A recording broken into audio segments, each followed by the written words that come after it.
احتیاط کے ساتھ ہماری آخری نشست ہے پرچات کے اگر وہ اپنا تو یہاں پہ پہیا جام شٹر ڈاؤن ہڑتال ہوگی۔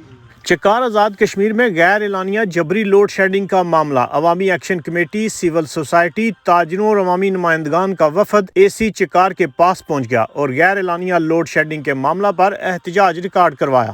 اسسٹنٹ کمشنر سردار علی زمان سیاد کو غیر اعلانیہ اور جبری لوڈ شیڈنگ سے پیدا ہونے والی عوامی تشویش سے آگاہ کیا۔ عوامی نمائندگان نے مطالبہ کیا کہ محکمہ برقیات غیر اعلانیہ لوڈ شیڈنگ کا خاتمہ کرتے ہوئے بجلی کی لوڈ شیڈنگ کا شیڈول شام سے پہلے جاری کرے۔ عوامی اور تاجر کمیونٹی کے نمائندگان نے کہا کہ اگر 2 دن میں غیر اعلانیہ لوڈ شیڈنگ کا خاتمہ نہ کیا گیا تو 23 دسمبر بروز ہفتہ چکار سب ڈویژن میں پہیا جام شٹر ڈاؤن ہڑتال کی جائے گی۔